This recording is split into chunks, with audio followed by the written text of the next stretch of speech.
Like drinking it. Welcome in, everybody. Hope you're excited for another Dev Insight show. You should be, because if you haven't seen one of these before, we've got devs and we've got insight. That's how these work.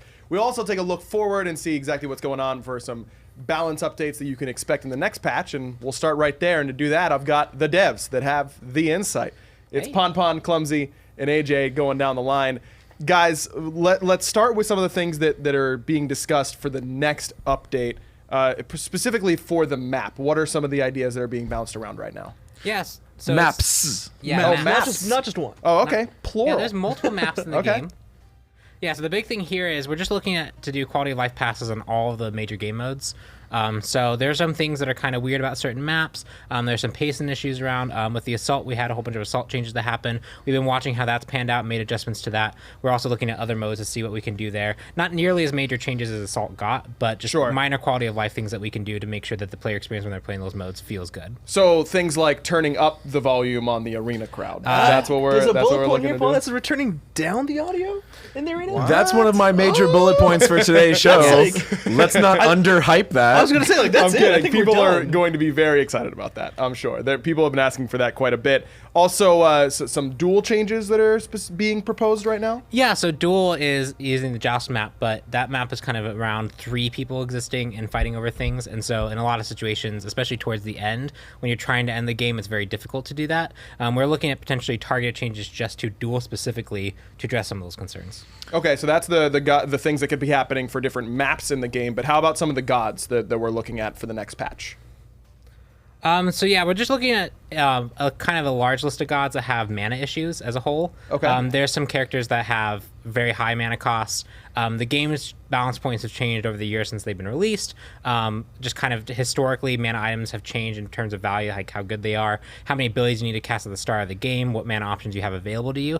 And overall, there are just a few gods that sit a bit too high, either in their base mana being too low or their ability cost overall being too high. Okay, so you don't have to be locked out of casting and clearing the wave quite as often for some of those gods. How about some god-specific nerfs, the meta gods that we're seeing in the SPL? Yeah, we've got a couple of gods that we're seeing in the SPL as well as that are being played a lot The in dynamic duo, perhaps? What duo do you think we're talking about? Well, we're going to be going into them a little bit as well in the Dev Insight show. Obviously, we're talking about King Arthur and Merlin here. Yep. Sure. And we're going to be targeting those two as well in the show, so we're going to go into further detail. Focusing a lot on quality of life in this patch, so that's where you're going to get the mana changes, the map changes. You're going to see a little bit of balance to Clash, Joust, a bunch of different maps, and mana changes especially. Yeah. But we got to do some real balance too, of course. And Right. This next patch is already shaping up to be pretty big. Yeah. Oh, yeah, there's some exciting stuff. There's some other pretty exciting changes we're not quite ready to get into yet, but we're definitely looking at especially Merlin, and we're going to go into actually in the Dev Insight Merlin and Arthur. Merlin more so than Arthur, but we're looking into changes for those two. Sure. Well, again, we'll be going over those in just a little bit,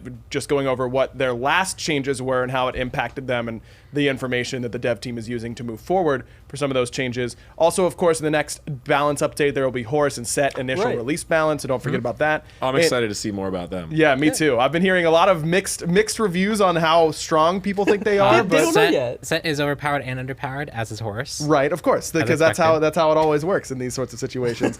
and then as well, solo lane, keeping an eye on some of those, as well as the support role. So some of the things that you can look forward to in the next update balance. But we've got to talk about what already happened. We're going to go back and look at some of the things that you may have already been playing with or certainly should have been experiencing.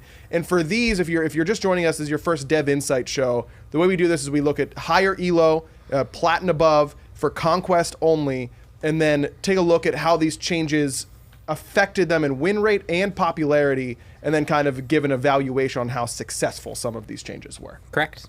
So let's get into it then. We'll start pretty early with Freya. So Freya had a decreased damage on Northern Lights and Aurora Blade, so the 1 and the 2. What do you think the perception has been around this change? So I think people perceive her as a relatively strong pick still, especially when these changes were kind of first announced. They were like, oh, I'm not sure if that's going to be enough.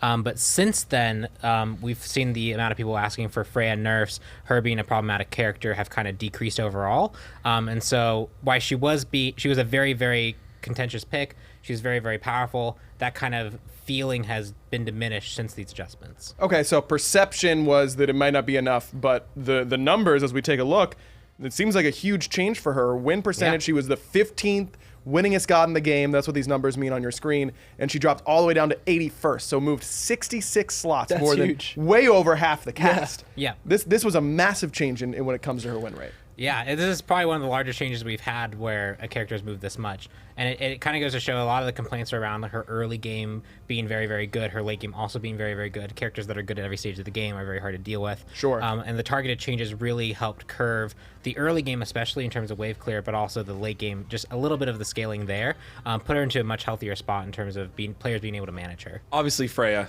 really difficult history of balance and changes. Yes. I feel like as a team and as a game, as a community, we might almost be there for her. weathered the might be storm. I still said might almost, even after that nice Yes. setup. Yes. But realistically speaking, her stats and her play count dropped considerably after these last changes. Heavily, yeah. We're still seeing a lot of high value. We're still seeing a relatively high ban rate, but it is dropping. Yeah. We're seeing a lot of pro back and forth discussion, like some teams just completely letting her go through the draft, some teams prioritizing her very highly, and that's a really healthy spot for her to be.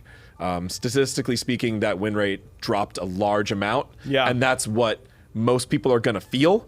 And that's what is the biggest tell that she's approaching a point of balance. So the popularity, as you mentioned, also moving a pretty big slot, was the 32nd most popular god in the game by play rate and dropped all the way down to 59th. So a pretty big swing there of 27 gods that she passed up. So when we're evaluating a change like this, is this a successful change that she moved a lot? Did she maybe move too much? What's the thought process? I don't know if Freya could have moved too much. Yeah, she in could the have gone to community- 102. In the community's Right. eyes. Yeah, Yeah. on that, it's largely 103 successful. now. Yeah. Yeah, that's true. 103. We Yeah. forgot the double Yeah. release, of course. Yeah, Sure. But yeah, I would say this was largely 104? successful. She was a character that was seen really highly. She was seen as kind of Jordan was impressive, 101. and so her win rate going down both set are two.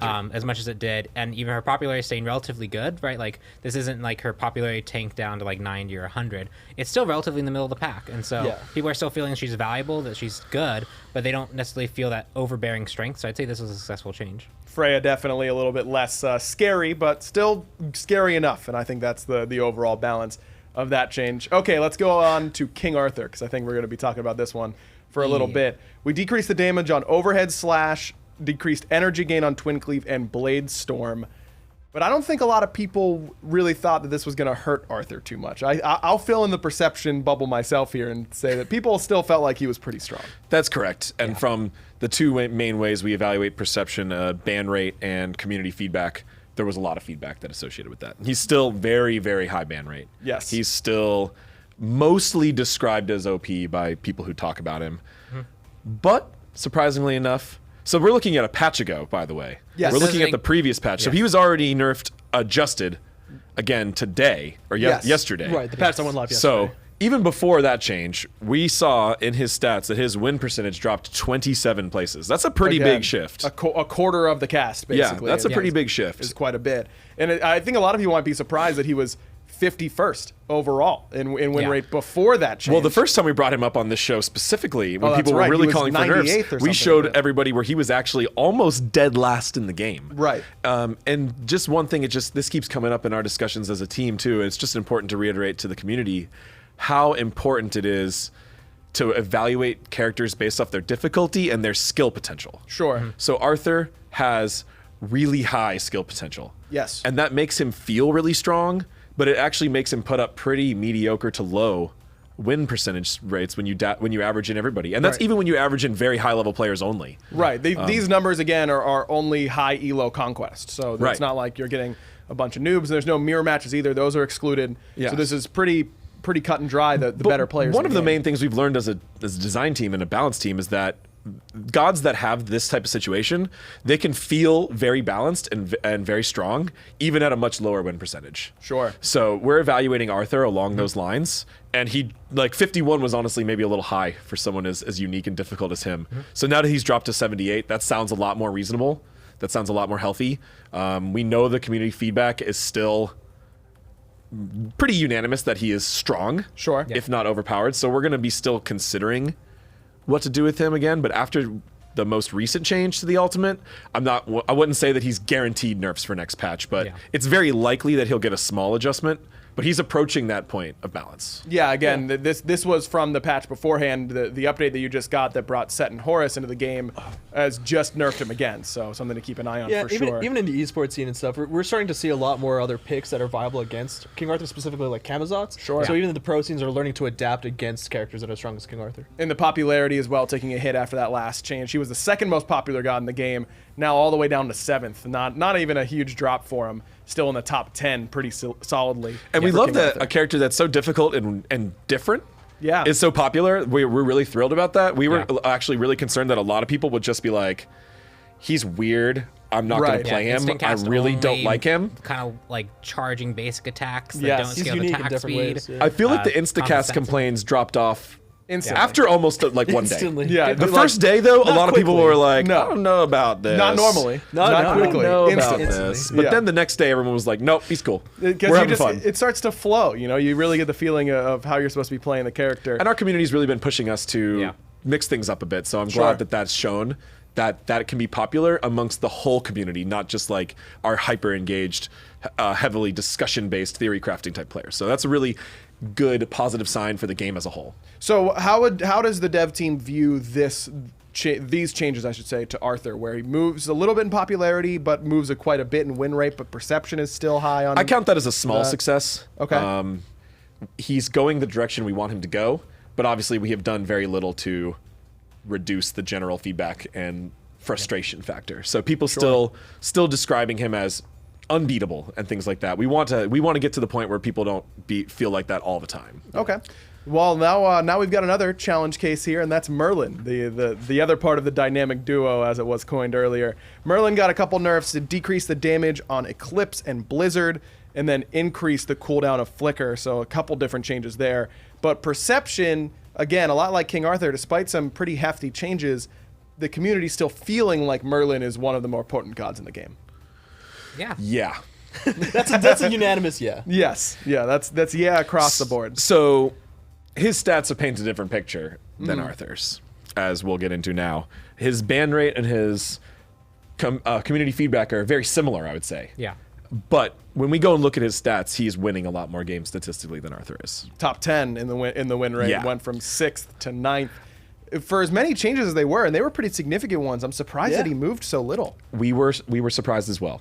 And we wanted to give him some time, and we fixed a lot of bugs and things like that. That's why he wasn't immediately nerfed again in the Sands and Skies patch. Right.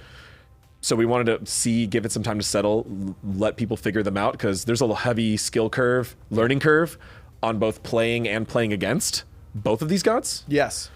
So we were expecting maybe a little more change. We did not see that. So I tagged this change as unsuccessful.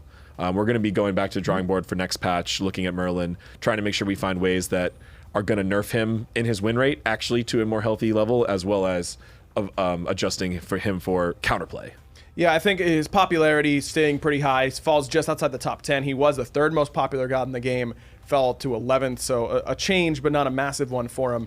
I do think that the point that people learning how to play Merlin more is part of a reason why I don't think the win rate changes quite as much, especially because that was the first time we started seeing pro-level play with Merlin, and people were like, oh, maybe I should just stay in fire stance more often and insta-kill people. It's those sorts of things that aren't necessarily intuitive. Yeah, the perception from the community and what the pros say about Merlin, they change from time to time.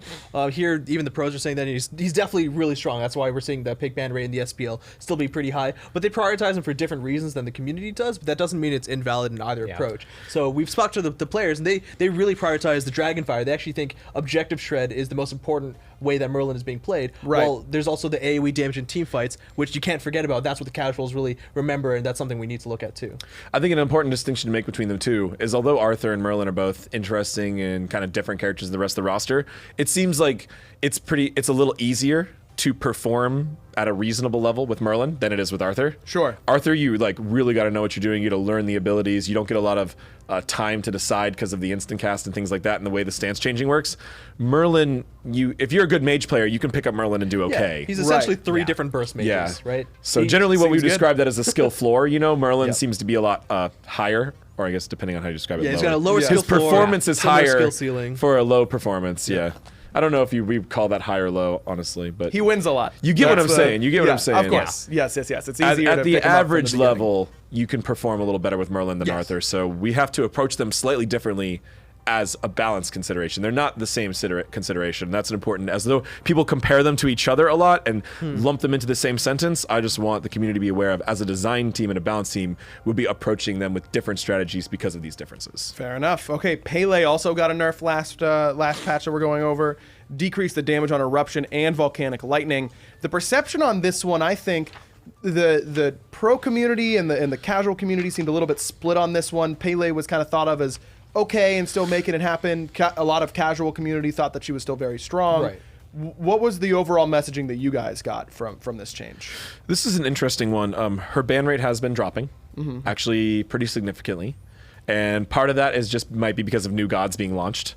So it's always hard to tell.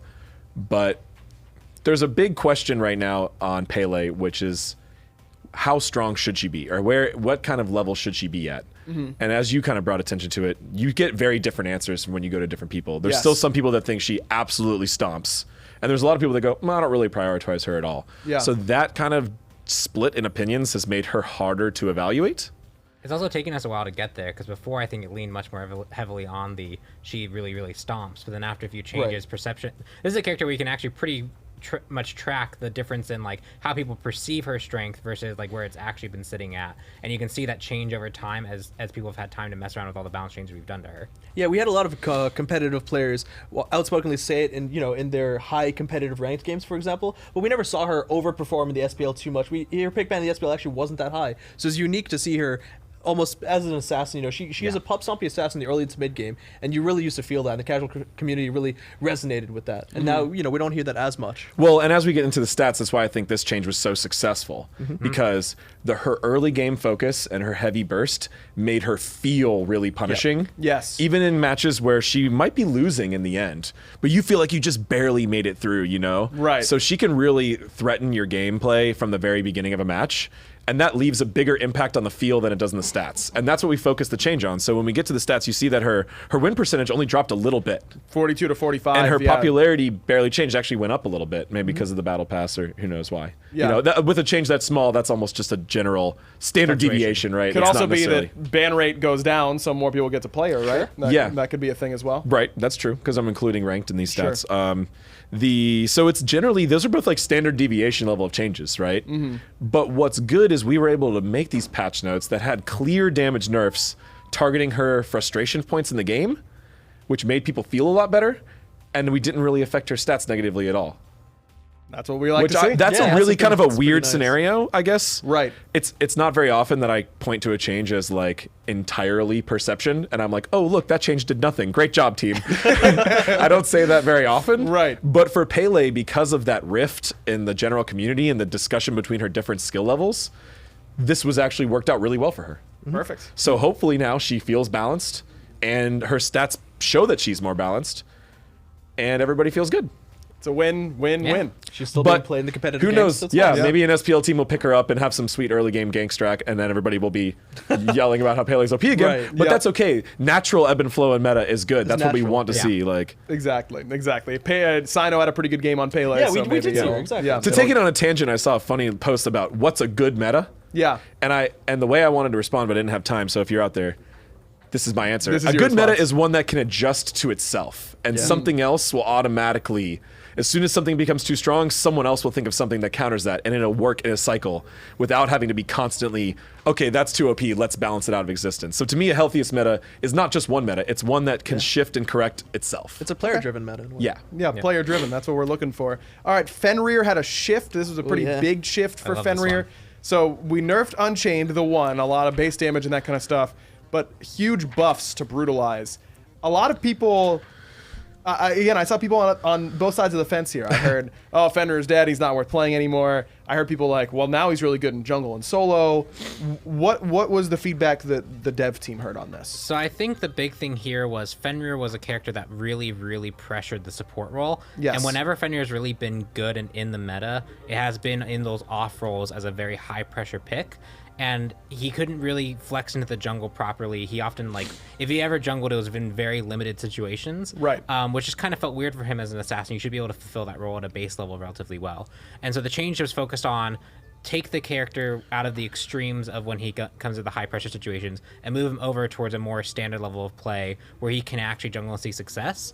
And I think those changes overall were accomplished. If you look at like all the stats that we've done, his win rate didn't change too much, so he wasn't actually nerfed or buffed in a meaningful capacity. Sure. But even though there was a large shift in his playstyle, so he actually stayed relatively the same place, and his popularity barely moved, which means as many people might have gone out of the support role, because I see a lot less support Fenrir, people are now picking that up in the solo role or in the jungle role especially. So he pivoted to his new location without changing his stats too much. Nothing, no stats changed. Good job, team. Again, nailed it yet again. It went That's what you wanted to shift. But this was a different situation because we were trying to actually move him roles Yes. in Conquest, which that is actually a really interesting balance type of goal. Yeah. And I think this change was really successful to keep his stats at a generally the same place. Generally, we're trying to heavily shift a god's role. It's Right. pretty hard for us to do that without buffing or nerfing the god considerably and seeing a big spike or drop in win rate. That's very difficult. So I feel very good about this change. I still think he's viable in support. And one thing we talked about was like his flex potential. Oftentimes that's like a little star on a god Right. that gives something bonus and something unique to them. We generally want to preserve that if possible. But as we saw, I mean, a lot of it, actually, Aggro sharing a lot of feedback on Fenrir support in his ranked matches, and God, a I lot was of our so pro sick of it. players, whether or not it was performing well, it was causing a large disruption to the meta because of its prevalence, just being there all the time. Sure. Means you had to play very differently. The A lot of frustration player factor was fatigue. very high there. Yeah. Yeah. A lot of So player fatigue. I think he still has his flex potential. We have seen him A lot more show up in jungle and solo, so I think this was a very successful change Solo across the Fenrir board. smacks. Yeah, as far as heavy shifts go, I mean, these are some pretty big changes to them, and I haven't really heard that many ripples, which is usually a good thing. You know what I mean? Generally, People are still happy. oftentimes a goal of a shift is to keep the character in a similar spot. Not always, Right. but it's really hard to do. And generally, even when we feel like the balance notes, okay, it's -2 +2, it doesn't work out like that. But in this case, it did. So good job, team. A lot of successful changes last I patch. already counted one as unsuccessful. Yeah, we got the Merlin one, I believe, was the one. But other than that, Dev Insight team doing a great Doing job it. over here. We're doing the thing. Doing some community stuff over on the desk, though, is F. and Michaela. Let's throw it over to them to go over some exciting stuff happening in the community. Thanks a lot, Aggro. It's F. and it's Michaela. We're here and we're community and we're hanging out. So how you doing? How's hanging out? Doing great. How are you doing today? I'm doing all right. Today is something special. It is today. So we were talking about Fenrir just a moment ago, but it's also Fenrir's 6th birthday. So happy birthday to him. We've got some really talented art about him on the SMITE socials if you want to go check it out. Yeah, you can check it at SMITE. SMITE game. SMITE game. And there's a picture of Fenrir. For his birthday. He's got a hat and a cupcake. Don't spoil it. It's very good. It's top tier art. But we also have some fan art that we want to talk about today. Some different things going on in the community that people have put together. But first, I want to remind everybody at home right now it's 2 times battle points weekend. Yeah, buddy. Get those battle points. That's me on the right. Is it? Yeah. That's me. Just smiling like that because of the double battle pass weekend. Yeah, absolutely. So this is something people have been asking for. So we finally are going to be making that happen for you so you can level up your battle pass. And then keep in mind, if you get to a certain level and you haven't purchased, but you want to get on the paid track, if you were to purchase now, it'll all the paid rewards, you'll get those too. Pretty sweet as far as what we're going to be doing this weekend. But for right now, we can take a look at some of the community artists. Michaela was talking about celebrating what everybody has been doing at home. And so first up, we've got Brittany Draws here, and she put out something really sweet here. This is Osiris and Isis. Something about the lore going on here, but I just love this picture. Yeah, I loved this one because it reminded me, with Horse and Set coming out and everything, we got to see that original art with Osiris being dead. But keep in mind, Isis might be able to bring him back. We haven't made any kind of things about that, no statement about that, but who knows? Is that a spoiler? Is that a spoiler? No. Okay, well, maybe. I do this to every community member. I'm just like, hey, give me a spoiler. I'm not giving you any spoilers. I never get any spoilers, so oh well. I have been spoiled. But our next community focus is going to be on Kelsophine, and she put out this really realistic looking Aphrodite image, and I love the traditional technique here. Yes, I just love how realistic it looks with the different watercolors and whatnot, but then also that gold accent that you can see on the flowers behind her, on some of her jewelry. I think that really makes it stand out and really unique. It's beautiful. I would hang that on my wall in a moment. Yeah, traditional, I think, is really the key here, both in the technique and the way it winds up looking. So a nice watercolor picture here from Kelsophine. Really love that piece right there.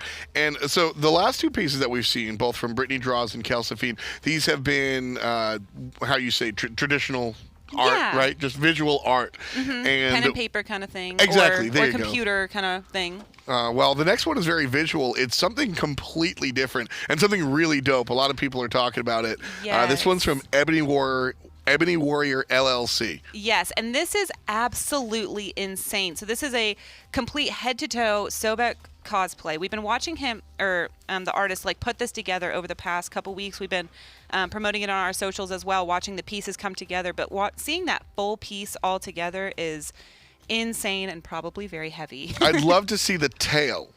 Oh, yeah. I'm pretty sure there are pictures online for it. So if you want to, you can hit up the artist, find some Nice. pictures, and support that. I saw that they're going to be wearing it hopefully at MomoCon this year. So if you'll be at MomoCon, check it out. That's pretty sweet. And then, of course, certainly something you want to take a part of and get your pictures with Sobek. I mean, Right. that's a real is. deal costume. Absolutely. Super polished. It looks so realistic. I mean, I don't know how many hours could have gone into that, but it's Insane. It's perfect. Yeah, real insane stuff there coming out from Ebony Warrior. And then our last piece is going to be from Magical Sheepy, and this adorable little Amaterasu. Yes, I came across this about a week ago, and it was just it's such a different style than we we had with the first two, but still absolutely adorable. I love the coloring, the shading. They make it look super realistic while keeping that cartoony kind of aspect. I think this is something that AJ would really like too. Yeah, it's maybe something he would wear on a hoodie. Right. I think. Definitely. That might be the case there. But we've got a lot of chibi skins, a lot of cutesy dootsy stuff, and so that one coming out from Magical Sheepy, just as cute. But shout outs to all the artists, really fun stuff here. Did you have a favorite piece? I think the Sobek cosplay, just because it's like just so crazy insane. But we're going to be collecting more cosplay and fan art pieces, so go ahead and tag us and stuff so that on the Dev Insight show next time we can show off some of your stuff. Yeah, it's one of my one of the fun parts here is celebrating the community. And now we're going to give you the power. We've got a live Q&A coming up. It's going to be with Aggro and two of the big cheeses on Smite, AJ and Travis. Check it out. Thank you very much, Tom. That's right. It's live Q&A time. We got some of your questions from Twitter for the bigwigs on Smite. AJ's still here with us, but of course Travis, the executive producer on Smite. Guys, we'll start with one from Yoman155. Can you stop technical content and focus on fixing and polishing the game and address community issues / concerns? Oh, we really started off with a puffball here, didn't we? Just softball. We want to get the park. real deal discussions going on here. We're not trying to softball it. We got important priorities now that Travis is on the team. That's right. So we just got word that the servers are down. Okay. So there's that. Okay, that's one thing. Let's that's a with- technical content. Let's start update, with yeah. that. Yeah. So just for the most part, that's what we're aiming to do. Ever since I kind of rejoined onto Smite and tried to figure out the new direction we're going to take, we did actually make some changes where we kind of slowed down on any sort of scheduling that we were going to do. We put a refocus on quality, including like the Xingqian, Project Olympus stuff that we're doing. Yep. Dual God release, putting a lot of focus on the quality of that of those gods, and kind of making a shift just away from adding new features and functionality for a bit while we clean up some of the things that we've seen that have been an issue for a while, and then yesterday happened, and we go live with the release, and even now it's down again, and this is not something we're happy about. It's frankly bullshit. AJ tried to coach me through not saying this type of thing, but You're doing great so far. You're doing great so far. This is the type of thing that that it just can't be. It can't be okay.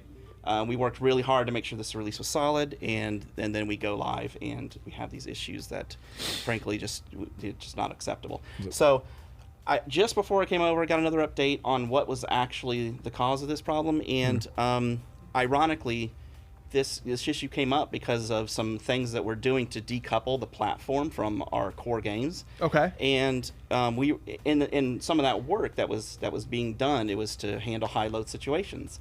And unfortunately, when we went live with this release, we had picked up in our last decoupling from platform team something that introduced this problem that was only obvious to us as soon as we went live and we had a heavy load. So we're doing the right things. We're heading in the right direction. We're doing that decoupling is the right step. Unfortunately, it bit us on this release, and it's not acceptable. We understand that, but at the same time, it is getting us in the position that we can go forward and make sure that we're releasing solid releases. And just if I could address the question more directly. Yeah. From my perspective, being on the team before and after Travis, can you stop the technical content and focus on fixing and polishing? Travis is doing that. Yeah. I've been here. I watched him come in. I watched him cancel a bunch of stuff on the calendar and say, nope, bug fixing is going there instead. I watched it happen. We're working on it. It's happening in design. It's happening in gameplay. It's happening in UI. But this launch has shown that he needs to make it happen even in a few more places. And he's, as you can see, he was there right before the show. Yeah. While I was here talking about ballots, he was doing that. Yeah. And we really want to make sure you see these results as soon as possible, and we're going to be working towards them. And I trust Travis to make this happen. Absolutely. Outside of the realm where I can't reach as a designer, he can make this happen. And the second part of this question is address community issues and concerns. And what I can just say about that is when we're going forward, try to be as specific as possible with this. Still, people like to throw out stuff like bugs that have been existent since closed beta. Like, which one? Tell me which one. Because I can't fix it if you just be vague like that. Right. Please tell us which one is significantly frustrating you. And we see a lot of specifics, but if you can, try to be even more specific. And we're going to keep looking at those issues. Travis is focusing heavily on community feedback to find out which ones to prioritize. So the more Yeah. specific, the better. So we Yeah. just would really appreciate that. If you just want to yell at us, that's okay too, because sometimes we deserve it. But Yeah, especially after yesterday and today. Yell at us as much as you want. It's not acceptable. So, but AJ brings up a great point. I troll Reddit and Steam and any reviews I can find, any sort of feedback I can find. And if there's any sort of trends on issues or things that people are complaining about, I take those and directly just insert those into the pipeline. So there's no issue too small. I know there's quite a bit still that we have to do to clean the game up, and just know that that is our focus. And unfortunately, on hiccups like yesterday and today, hopefully it doesn't just detract us from where we're headed. But I believe in the direction we're headed. So I like it. I like this question, and trust us when we say that this is my sole focus. I think we've shown results on the design side, the UI side. We've shown just fixes instead of adding more issues. Yeah. We just need Yeah. to make sure we look at all of our possible departments and get to that level. Yep. So Yeah, you guys mentioned Xingchen at some point. That was a big priority. Xingchen now back, but some of the other Buggy God initiatives that we're looking at, Naja and they're in Capellan are progress. on Yeah. the pipeline. We're I see. working on them. solid changes. They're looking really cool, and can't wait to share those. But when we have things like happen, when we go offline, Right. We lose any amount of goodwill, and we have to stop that. So Absolutely. anyway, I don't want to focus on that too much. But That's right. That's okay. Well, again, we apologize for that, but working on it. Let's move on to Maybe we the. have more viewers now Yeah. because the servers are down. Perfect. Yeah, we're just stacking That's the deck what for we're the Dev looking- yeah, Insight show. that's right. at least very there's something intelligent. Smite related we can offer you right now, although we are not stoked about it either. Yes, understandable. All right, next question from Cypho Rex 2435. What do you think about showing the cooldowns of teammates' relics in the tab screen?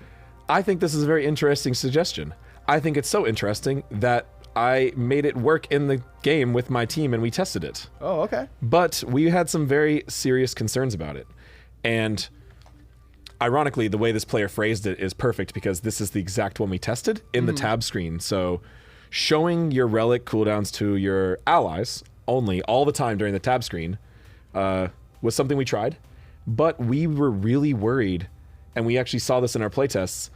It didn't really help you make any new, better plays. Like, oh, okay, Aggro's blink is down. I'm gonna dive. Or blink is up. I'm gonna dive in so he can come with me. Sure. Instead, it was, Aggro, you're dead and your beads aren't on cooldown. What are you doing? Yeah. And this feature created toxicity. This feature, I can tell you, quantitatively measurable increase in toxicity.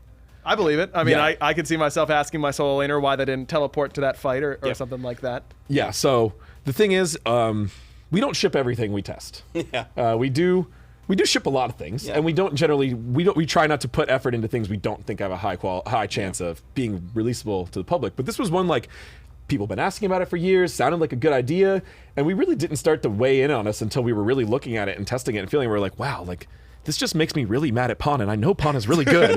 Like I can't blame Pon. I know he didn't use his Aegis for a good reason. Yeah, Right. 'cause he wasn't gonna But waste now it I'm on just the like, fight with why? AJ.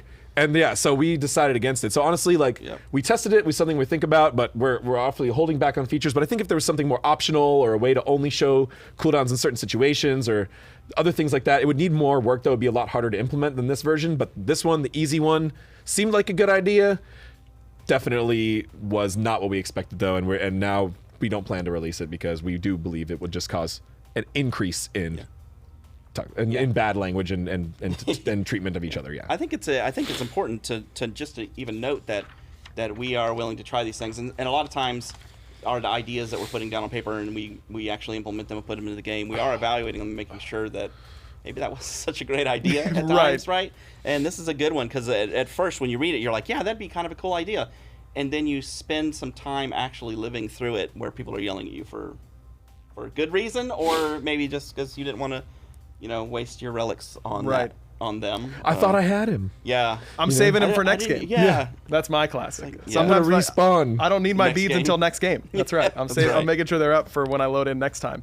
All right, next question. We got Joel Hovis asking, why do you neglect making skins for certain gods like Osiris and Erlong Shen? So I've mentioned this in some previous discussions about this. We are increasing our priority on skinning gods that haven't gotten skins in a while. Okay. We have an interesting, complicated schedule that weighs gods' popularity and release date and time since they've gotten a skin and their different themes and things like that to kind of help us decide. It's a very planned out, very detailed process that includes a lot of people on the team arguing intensely over which gods we should do in which order. It's not a process taken lightly. But we have increased the priority of these skins, and I'm happy to tell you that we have an Erlang Shen skin in the works. Okay. We are working with our fantastic art friend Wolfdog Oh, okay. on this Erlang Shen skin. So it's gonna I be am quality. super stoked about it. We're working on it. I'm sorry I can't say anything about Osiris right now, but we are working on Erlang Shen. You see Hunbats, all you people who have data mined Yep. or some other things. So Hunbats is getting a skin. Instead of waiting for him to get to Jean Kui level, we kind of just like, nope, we're just going to get that out there because he is the next in line for the longest skin. Okay. Longest time since the skin, so he's getting one. This is another thing we were already focusing on a little bit, like, so give the team, but I got to give Travis some credit too. When he came to the first skin planning meeting, he looked at all the variables and all these weights and graphs we were looking at about God skins, and he went into the one that said time since, like how long since no skin, and he just went up, up. And he was like, okay, now that looks about good. Like he actually turned up the knob on prioritizing gods who have not gotten a skin in a way that I visually saw go. Brrr. Yeah, I promise this question wasn't written by me. But yeah, that's actually true. It's like all the planning and all of the effort that goes into planning what skins we're going to put on which gods. Yes, it's intense. And it was funny because I literally was like, hey, how about you just make that number times 3? And bloop, and it just like kind of fell in a better line where we saw some of those neglected gods kind of rising to the top. So I'm excited to see some of those gods. Yep. I was making the argument, and for good or bad, I don't know if it weighs out or not, but popular gods for skins get skins, therefore they're played and they're popular. Sure, it kind of So snowballs it on might itself. be, yeah. It's so the self-fulfilling prophecy where we could Right, break it if exactly. we just tried. And the Yeah. thing is, it's not safe to assume that every god will get equal skins at equal timings. There's course. still some are more technically difficult, some are more artistically difficult, and etc. And popular gods generally sell more skins than unpopular gods, but that doesn't matter all the time. And the Jean Kui skin was a huge success. You know, things like that are still very successful. So we're making sure we get the right amount of variance. Like I say all the time when I'm talking about balance and god design, it's about healthy variation. Right. So everybody feels like they get something for them. You know, the beauty of a MOBA and having so many diverse characters is everybody has their favorites, and there's so many different audiences within our one audience. We want to make sure that all feel accounted for. Nice and easy for Hunbats and Erlang Shen. Again, those skins in the pipeline. Speaking of skins and that kind of stuff, ISIS remodel. I see this all the time. People bring it up in my chat a lot. What's the situation on that one? How many discussions have we had about this, Travis, recently? Hours? No joke. Days? We had a 30-minute discussion about an hour ago about ISIS specifically and remodeling and can we put it on the schedule? Can we find a way to get it done? And it's been on the schedule and fallen off and just We've made progress on it, Should we though. do it? Should we not? But there's really good conversations. I can say that the conversations are getting further along than they have been in the past, and not to say that we're putting something on the schedule, but it is the right conversations are being taking place right now. So we're not ignoring those gods, especially ISIS. Everyone wants ISIS remodel, so it's something that we're looking at. We hear the feedback. We were approaching this as a game quality improvement. It's just artistic instead of technical. Sure. Yes. We want to do it. We just need the right level of planning, and we're still working on it. We've made progress. It's a complicated situation. It's a lot of resources that takes directly away from other things. So we have to be very smart in the way we plan it. But Yeah.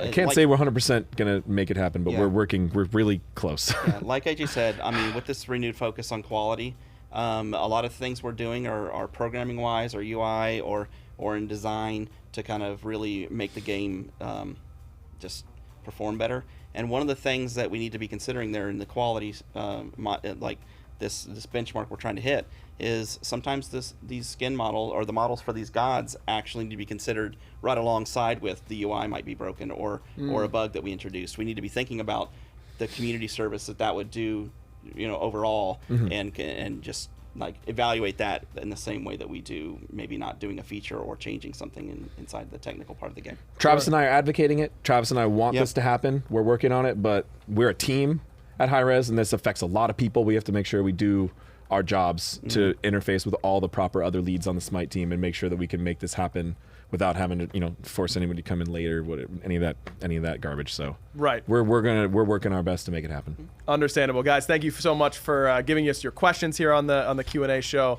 Again, AJ and Travis are around Reddit, Twitter, all that kind of stuff. You can get a hold of them if you ever need them. Thank you guys for coming on and talking to some community concerns. That's the Dev Insight show. Hope you guys enjoyed it. We do have Esports Weekly coming up very, very shortly. In fact, it's in about 19 minutes from now. So you got a little bit of time. Do some homework or something like that. I know you're putting it off. Yeah, you. I see you over there. Do your homework. Come back at 4 o'clock. Esports Weekly. We'll see you then.